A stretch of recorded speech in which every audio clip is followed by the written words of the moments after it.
ચકડોળ ગ્રાઉન્ડના નવરાત્રિને લઈ જન આક્રોશ ફાટી નીકળ્યો. વિવિધ સંસ્થાઓ આવેદનપત્ર આપ્યું. આગામી 3જી તારીખે સમગ્ર રાજ્યમાં નવરાત્રિ પર્વની ઉજવણી કરવા આયોજકો અને ખેલૈયાઓ થનગની રહ્યા છે. તેમાં યુવક યુવતીઓ માટે નવરાત્રિ એટલે આખા વર્ષની આતુરતાનો અંત. નવરાત્રિ એટલે ગુજરાતીઓ માટે સૌથી મોટો અને સૌથી લાંબો તહેવાર મનાય છે. 10 દિવસ યુવાનધન હિલ્લોળે ચડે છે. તે સાથે માતાજીની આરાધના પણ કરવામાં આવે છે. ત્યારે આનંદ અને આરાધનાનું આ પર્વ ખંભાતમાં ન યોજાય તે માટે શહેરમાં ચર્ચાતી વાતો મુજબ ખંભાતના પ્રખ્યાત ચકડોળ ગ્રાઉન્ડ ઉપર વિશ્વેશ્વરા ગ્રુપ દ્વારા તદ્દન નિઃશુલ્ક ગરબાનું આયોજન કરી ખંભાતમાં અલગ જ પ્રકારના ગરબા મહોત્સવ કરવામાં આવે છે. ત્યારે આ વર્ષે ચકડોળ ગ્રાઉન્ડમાં ગરબા ન યોજાતા તે માટે કેટલાક લોકો મેદાનમાં આવે છે અને કાવા દાવા કરી નગરપાલિકાની કાર્યવાહી સામે નગર નિયોજકમાં રજૂઆત કરી સ્ટે મેળવી લેતા હાલ ગરબા થઈ જ ન શકે તેવી હાલત ઊભી થઈ ગઈ છે. ત્યારે હવે ખંભાત શહેરમાં ગરબા નહીં યોજાતા તેવી પરિસ્થિતિનું નિર્માણ થતા લોકોમાં ભારે રોષ ફાટી નીકળ્યો છે. આને લઈ શહેરના યુવા અને યુવતીઓમાં ભારે રોષ ભરાયેલા છે. ત્યારે આ બાબતે ખંભાતની મહિલાઓને જો ગરબા નહીં થાય તો ભૂખ હડતાલ ઉપર બેસવાની પણ ચીમકી આપી છે. ત્યારે ગરબા જેવી ધાર્મિક પ્રવૃત્તિઓમાં પણ રાજકારણ રમી ધર્મપ્રેમી જનતાને બાનમાં લેવાના પ્રયાસને કારણે યુવા યુવતીઓ અને શહેરની વિવિધ સંસ્થાઓ આજે ચીફ ઓફિસરને આવેદનપત્ર આપી ગરબા યોજવા વિરોધ છે અને આ ગરબા થવા જોઈએ. ખંભાત નગરી સાંસ્કૃતિક નગરી છે. એમાં સારા સારા કાર્યક્રમો થાય છે અને બહુ સારી રીતે શાંતિ સુલેહથી થતા હોય છે. એટલે ખંભાતની જનતા મનોરંજન પ્રેમી છે, આત્મરંજન પ્રેમી છે.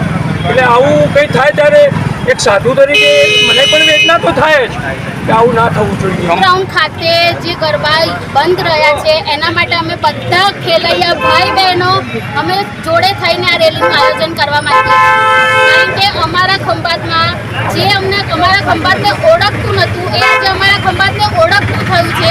અહીં સેલિબ્રિટી નહોતા આવતા, એ આવતા થયા છે.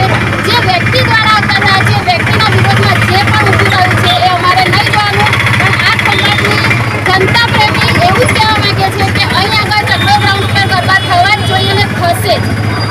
આવી રીતે સારા કાર્યો ખંભાતમાં જો થતા હોય અને એક જ માણસ થઈને કરતો હોય તો પછી આ કરવા દેવું જોઈએ ને. આમાં શું કામ હવનમાં અડકા નાખવા દેવા જોઈએ? રાહુલભાઈએ બીજું ઝડપ્યો અને રાહુલભાઈની કામગીરી સુંદર છે. એક પણ ખંભાતમાં રૂપિયો લીધા વગર કોઈની પાસે અને કોઈ પણની જાહેરાત લીધા વગર પોતાના એકલા ખડે પગે આટલું બધું જો 50 લાખ રૂપિયાનો જે વ્યક્તિ ખર્ચ કરતો હોય અને આપણી બહેન દીકરીઓને બહાર ના જવું પડે અને એ બહેન દીકરીઓને સારી રીતે અહીં આગળ ગરબા કરાવે અને ફિલ્મી કલાકારોને અહીં આગળ લાવતા હોય તો આ માણસ માટે આટલું મોટું જો બીડું ઝડપી ને એની પાછળ રાજકારણ રમવાનું કારણ શું છે એ અમને ખ્યાલ નથી આવતો. પણ પરમ કૃપાળુ પરમાત્માને ઈશ્વરને એટલું જ કહેવાનું કે એમની પણ બુદ્ધિ સુધારે. કરીએ છીએ આ વર્ષો એક ધાર્મિક તહેવાર છે અને પરંપરા તહેવાર છે અને આમાં નવરાત્રિમાં ઉત્સવમાં કોઈ ફી કે કોઈ ચાર્જ લેવામાં આવતો નથી ને તદ્દન ફીમાં રમાડે છે. અને વત્તા આજ સુધી ચકડોળ ગ્રાઉન્ડમાં કેટલી ધાર્મિક કથાઓ આ તે બધી થાય છે એની કોઈ હરાજી બોલવામાં આવતી નથી. તો આની શા માટે હરાજી બોલવામાં આવે છે મને એ જ ખબર નહીં પડતી.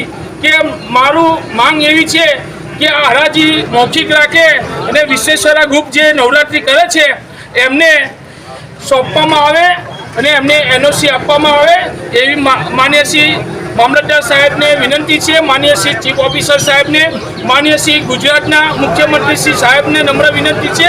આનો તાત્કાલ નિર્ણય આવે અને મહોત્સવ થવો જોઈએ એવી ખંભાતની બધાની માગણી છે. તો એ બદલ મેં ખંભાતના પ્રજા વતી મેં નમ્ર વિનંતી કરું છું નવરાત્રિ ખંભાતમાં થવી જોઈએ. ખંભાતમાં એ યોજાવાની જ નથી ચકડોળ ગ્રાઉન્ડ ઉપર. તો પછી આ બધું રાજકારણીય રાજકારણ છે કે જે હોય અમારે એ બધું નહીં જોવાનું. અમારા માટે ખંભાતના ચકડોળ ગ્રાઉન્ડ ઉપર નવરાત્રિ થવી જોઈએ, થશે અને થવી જ જોઈએ. પહેલાં તો હું એ જ કહેવા માગું છું કે આ વિરોધ કરનારનું તો માતાજી સારું જ નહીં કરે, બરાબર. ને બીજું કે ખંભાતમાં કંઈ એટલા બધા લોકો એટલું બધું કમાતા નથી કે જે નાના વર્ગના ઘરના લોકો છે એ આ નવરાત્રિ ખૂબ આનંદથી એન્જોય કરે છે. છોકરીઓ ગરબા રમે છે, એમના મમ્મી પપ્પા સેફટીથી અહીંયા જોઈ શકે છે. એ જોડે આવીને અહીંની નવરાત્રિની એટલી સેફટી છે ને એમની માટે બોડીગાર્ડ પણ રાખે છે કે કોઈ છોકરીઓને કોઈ જાતની કોઈ તકલીફ ના પડે. બરાબર ને આ કોનું કારણ છે, કોણ કરે છે એ તો આપણને ખબર નથી, પણ જે કરે છે એનું માતાજી બિલકુલ સારું નહીં કરે. નવરાત્રિ ચકડોળ ગ્રાઉન્ડ ઉપર નથી થવાની એ બાબત તો નથી શક્ય, કારણ કે અમે પણ આ બાબતે જાહેરાત આપીને જાહેરાત કરવાની હતી. આ કેસમાં એવું હતું કે ગયા વર્ષે જે રીતે નગરપાલિકા દ્વારા નવરાત્રિ ગ્રાઉન્ડ આપવામાં આવ્યું હતું એ જ પ્રથા પ્રમાણે નગરપાલિકાએ પ્રમુખશ્રીની મંજૂરીથી ગ્રાઉન્ડ ભાડે આપેલ હતું. પરંતુ આ બાબતે એક અરજદારે ઉપલી કચેરીમાં અરજી કરતાં અમારા રિજનલ કમિશનર સાહેબે એ જે મંજૂરી હતી એ નગરપાલિકાને નાણાકીય નુકસાનકારક છે એ કારણથી એ મંજૂરી રદ કરી અને જાહેર હરાજીથી જાહેરાત આપી અને ચકડોળ ગ્રાઉન્ડ ભાડે આપવા માટે સૂચના આપેલી છે. જે અનુસંધાને અમે જાહેરાત આપી દીધેલી છે અને સમય ઓછો હોવાના કારણે ટૂંકી મુદતની જાહેરાત આપવામાં આવે છે. જે જાહેરાતનો સમય પૂરો થયાથી જે ઓફરો આવી હશે એ ઓફરો પૈકી નગરપાલિકાને ફાયદાકારક જે ઓફર હશે એના પ્રમાણે અમે ચકડોળ ગ્રાઉન્ડ નવરાત્રિ માટે ભાડે આપીશું.